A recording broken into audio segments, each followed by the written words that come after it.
Alors, dis-moi, pour Erasmus, comment tu as financé ton voyage? Alors, Erasmus n'a pas financé quand même une grande partie du voyage. Nous, on avait juste à s'occuper de tout ce qui était autre que le voyage et la vie dans, le, dans la maison. Donc, nous, on avait juste à payer tout ce qui était manger, de toute façon, toutes les sorties et tout ce qu'il y avait à côté, quoi, en loisir. D'accord. Euh, donc, les 6 semaines sont passées, vous êtes revenu en France. Mhm.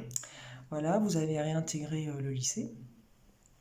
J'aurais voulu savoir quels souvenirs tu gardes de cette expérience, voilà, dans un premier temps. Qu'est-ce Ah que tu bah, peux dire? moi, je garde un très bon souvenir. Après, effectivement, moi, avant de partir en Allemagne, j'étais jamais sorti de la France, à part une fois en Espagne. Mais effectivement, ça permet de pouvoir voir d'autres pays, pouvoir être livré à soi-même. Mine de rien, c'est quand même pas rien. Ça fait changer du monde. Et moi, j'en garde un très bon souvenir, parce que sans ça, je serais certainement jamais allé en Allemagne, encore moins travailler. D'accord. Est-ce que tu as noté des différences par rapport à tes stages en France et le stage en Ah oui, Allemagne ou au après, niveau oui. de Bah, l'entreprise déjà, par exemple? au niveau de l'industrie, l'Allemagne est bien plus avancée que nous. Nous, on arrive dans une entreprise où il y avait 500 personnes dans le pôle usinage. Nous, en France, c'est rare. C'est très rare, à part dans les grandes entreprises comme Dassault, Thales, tout ça. En France, on n'a pas tout ça.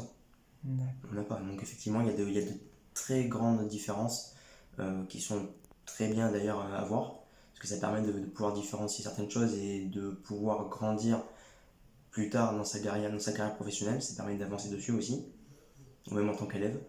Donc, oui, il y a beaucoup de différences. J'aurais voulu savoir la vie avec ton camarade. Donc vous avez partagé un appartement. Mhm. Comment ça s'est passé, la cohabitation? Bon, il y a des hauts débats comme surtout. Après, bon, ça s'est quand même bien passé dans le gros du voyage. Vraiment, oui. D'accord. Est-ce que tu as gardé contact dans les premiers temps peut-être Dans les ou... premiers temps, oui. Après, bon, Hmm, malheureusement, c'est la vie, hein. Chacun travaille, chacun part de son côté. Moi, j'ai pris un appartement. On perd beaucoup de contacts. d'accord. Est-ce que tu referais une expérience comme Ah ça? oui, à 100%. Ah, si j'en avais l'occasion, à 100%, oui. D'accord. Est-ce que tu es reparti à l'étranger depuis ce Depuis, voyage? alors c'était prévu, mais avec le Covid et tout, c'était très compliqué. Donc je n'ai pas pu. Je devais y aller là cet été là, En Allemagne? en Allemagne, chez des anciens collègues à moi. Mais bon, ça, du coup, ça s'est pas fait, donc c'est repoussé. On sait pas quand, mais certainement l'année prochaine, du coup. Ah non, tu as gardé contact. Ah, par contre, j'ai toujours contact, oui. D'accord. Par rapport au niveau d'anglais, est-ce que tu dirais qu'il faut un excellent niveau d'anglais pour Non, partir? vraiment pas, parce qu'en plus, je suis bien placé pour le dire, parce que j'avais un très mauvais niveau d'anglais, vraiment Mhm. très bas. Et sauf que quand on est en cours et quand on est dans un autre pays où on est forcé à parler anglais, on est obligé de savoir se débrouiller et on apprend sur le tas et on apprend très vite. D'accord.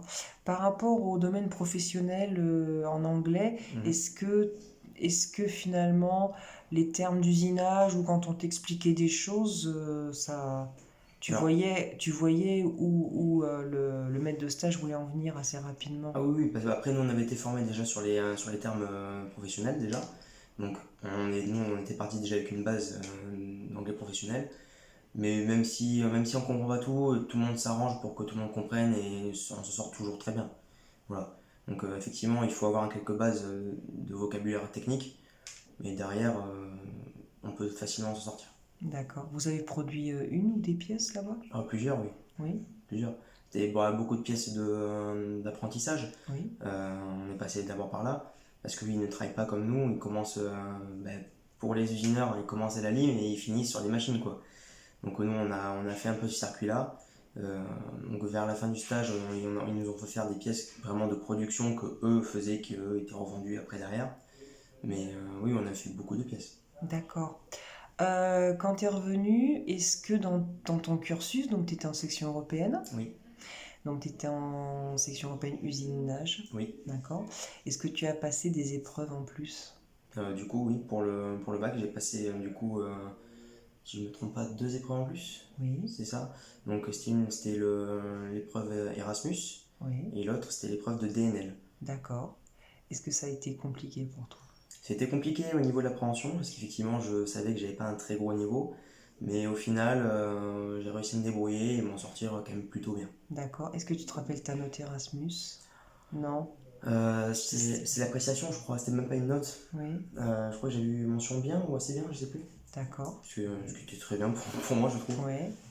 Et après, tu avais passé donc ton épreuve spécifique DNL. Oui. Oui, comment ça s'était passé? Un peu plus compliqué. Oui, Un peu plus compliqué. Parce qu'il y avait quand même beaucoup plus de termes techniques oui, à avoir et savoir beaucoup plus développer. Je m'en suis quand même relativement bien sorti encore une fois. d'accord. Mais oui, c'était un peu plus compliqué. Sur ton diplôme, ça t'a de baccalauréat, puisque tu l'as eu, Oui.